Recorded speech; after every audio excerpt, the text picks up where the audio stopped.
Imagine कीजिए आपकी solar plant जो है 100 मेगावाट कैपेसिटी की है, लेकिन डेली बेसिस पे 20 से 30% जनरेशन लॉस हो रहा है। ना कोई विजुअल करेक्ट है, ना कोई मेजर हॉटस्पॉट है, फिर भी हमारा एनर्जी यील्ड कंटिन्यूसली ड्रॉप हो रहा है। इस हिडन प्रॉब्लम को हम बोलते हैं पीआईडी। डिटेल में समझेंगे PID loss in monocrystalline PV module.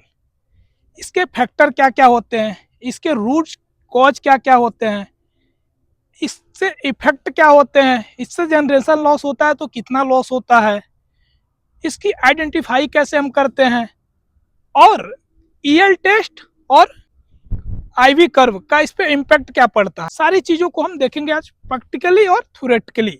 तो आई होप आप लोग को वीडियो समझ में आएगा। अभी तक आप अगर मेरे वीडियो को लाइक नहीं किए तो वीडियो को लाइक करें, चैनल को सब्सक्राइब करें। तो बिना टाइम वेस्ट किए हम चलते हैं मेन टॉपिक पे। तो हम प्रैक्टिकली देखेंगे पीआईडी लॉस आखिर में होता क्या है। पोटेंशियल इंड्यूस्ड डिग्रेशन, इससे समझ में आता है पीआईडी एक तरह का लॉस होता है। इसमें क्या होता है कि ये वोल्टेज डिग्रेशन जैसा लॉस होता है, जिसमें कि वोल्टेज का डिग्रेशन होता है।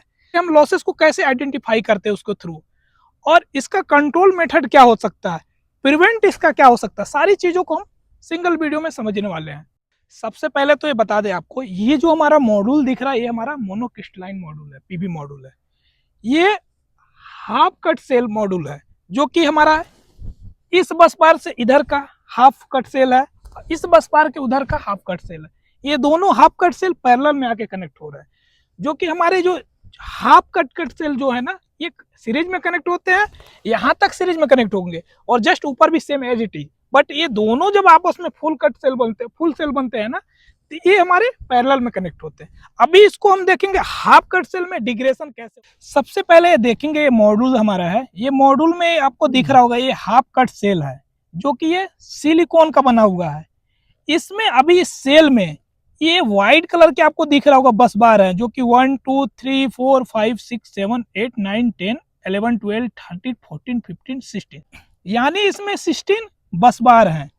अभी इसी बस बार में आप देखेंगे, अगर आप ध्यान से चीजों को देखेंगे ना, इसमें पतले पतले लाइन है, जो उसको हम बोलते हैं सेल फिंगर, जो कि इसी में से इलेक्ट्रॉन जो होते हैं वो इसी से इलेक्ट्रॉन चार्ज निकल करके और हमारे इस बस बार में आते हैं। तो इस बस बार के थ्रू इलेक्ट्रॉन हमारे ये मेन बस बार में कलेक्ट होने की कोशिश करते हैं। लेकिन कभी कभी क्या होता है कि मेन बस बार में करंट फ्लो ना हो करके हमारा जो एल्युमिनियम का फ्रेम होता है उसमें ये फ्लो होने लगते हैं। इसमें क्या होता है कि जो हमारे ईवीए सीट होती है, पहले तो हमारा पीवी मॉड्यूल पे ऊपर ग्लास एक होता है, उसके बाद से ईवीए सीट होती है। ईवीए सीट क्या होता है कि अगर ब्रेक हो जाती है या फिर उसमें मॉइस्चर इंग्रेस चला जाता है, तो इसके वजह से क्या होता है वहां पे लीकेज करंट होने लगता है। लीकेज करंट होने की वजह से जो हमारा करंट है वो हमारे बस बार में ना फ्लो हो करके ये हमारा एल्युमिनियम फ्रेम में फ्लो होने लगता है। जैसे और एल्युमिनियम फ्रेम में अगर फ्लो होता है तो जो कि हमारा करंट होता है वो इन्वर्टर तक ना पहुंच करके ग्राउंडिंग होने लगता है, और इसी ग्राउंडिंग होने की वजह से जो हमारा एनर्जी यील्ड है वो प्रॉपर हमें मिल नहीं पाता, और 20 से 30% हमारा एनर्जी यील्ड डाउन हो जाता है। इसी लॉस को हम पीआईडी लॉस बोलते हैं। अभी हम समझेंगे root cause of PID loss in monocrystalline PV module. PID loss होने के मेन रीजन क्या होते हैं, high negative voltage potential, means -800 volt से 1500 वोल्ट। सेकंड क्या होता है, हाई टेम्परेचर। थर्ड क्या होता है, हाई ह्यूमिडिटी। फोर्थ क्या होता है हमारा, sodium ion present in frame glass. Fifth क्या होता है, पुअर इंसुलेशन रेजिस्टेंस। पीआईडी का सबसे बड़ा इंपैक्ट होता है फील फैक्टर पर, इलेक्ट्रिक पैरामीटर चार्ज, जो कि वीओसी और शॉर्ट सर्किट ऑलमोस्ट सेम होता है। फील फैक्टर मेजर ड्रॉप होता है, जिसकी वजह से आउटपुट हमारा 10 से 30% रिड्यूस हो जाता है। फिर इसके फील्ड सिम्टम्स क्या होते हैं उसको हम देखेंगे। अगर आपके प्लांट में पीआईडी हो रहा है, ऑब्जर्व हो रहा है, तो आप इस चीजों को चेक कर सकते हैं। String current imbalance. सेकेंड हमारा स्काडा डाटा मिसमैच। थर्ड जो हमारा होता है डेली यील्ड रिड्यूज। फोर्थ हमारा होता है जो कि पीआर यानी परफॉर्मेंस रेशियो में ड्रॉप। फिफ्थ जो हमारा होता है ईएल टेस्ट में डार्क एज विजुअल। और कभी कभी थर्मोग्राफी में स्लाइड टेम्परेचर वेरिएंट भी मिल सकता है, लेकिन पीआईडी नॉर्मल हॉटस्पॉट जैसा हाई टेम्परेचर क्रिएट नहीं करता है। अब इसके डिटेक्शन मेथड इसके क्या होते हैं? ईएल टेस्ट में क्या होता है, इमेज में डार्क सेल एज दिखने लगता है, जो कि ये पीआईडी का एक स्ट्रॉन्ग सिम्टम्स होता है। सेकेंड हमारा होता है आईवी कर्व टेस्ट में क्या होता है, फील फैक्टर ड्रॉप होने लगता है, जिसकी वजह से पावर हमारी रिड्यूज होने लगती है और क्लियर हमें विजुअल होता है। थर्ड जो हमारा होता है वो क्या होता है, थर्मोग्राफी। इसमें क्या होता है, यूनिफॉर्म हीट पैटर्न का कंपैरिजन में स्लाइड अबनॉर्मलिटी मिल सकती है। अभी यूटिलिटी स्केल पे इम्पैक्ट इसका क्या पड़ता है, अगर आप 100 मेगावाट प्लांट में है और वहां पे डिग्रेशन हो रहा है जो कि 20%, तो जो हमारी इफेक्टिव जनरेशन है वो हमारी 80% प्राप्त हमें होती है, यानी हमें रिसीव होती है, और 20% हमारा डिग्रेशन में लॉसेस हो जाती है।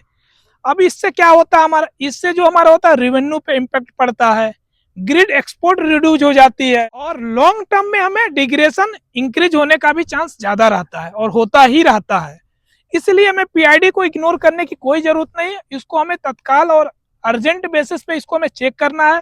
और इसके कुछ डिवाइस होते हैं जो कि एंटी पीआईडी डिवाइस, उसको हम इंस्टॉल करने की जरूरत है। अभी पीआईडी के रिकवरी क्या होते हैं सिस्टम में, अगर हमें पीआईडी हो रखा हमारे मॉड्यूल्स में, तो उसकी रिकवरी हम कैसे कर सकते हैं।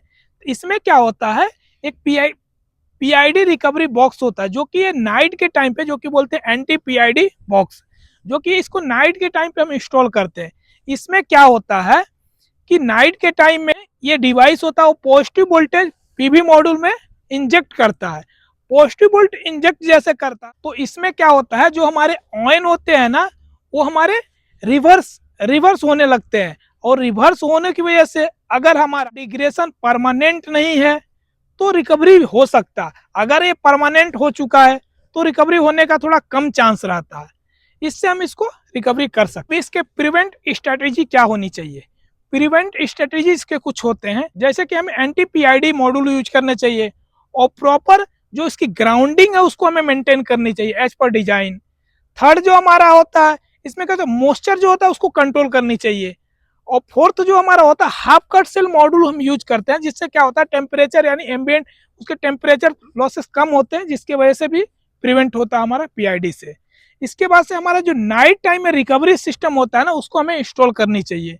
और उसके बाद से रेगुलर बेसिस पे जो हमारे आईवी कर्व होते हैं, उससे हमारी टेस्टिंग करते रहनी चाहिए, ताकि उससे हमें इसकी इंटरनली इशू का एनालिसिस होता रहता है। और टाइम टू टाइम हमें इसे ईएल टेस्ट भी करानी चाहिए, ताकि हमें एक्चुअल में डिग्रेशन कितना जा रहा है और क्या इस पे हमें एक्शन प्लान लेना है वो हमें क्लियर हो सकता है। तो चलिए, अगर आप लोग को वीडियो अच्छा लगा हो तो वीडियो को लाइक करिए, शेयर करिए और कमेंट करके जरूर अपना सजेशन दीजिए, ताकि हमें पॉजिटिव एनर्जी अंदर से मिलती रहे। तो मिलते हैं हम नेक्स्ट वीडियो में, तब तक के लिए बाय।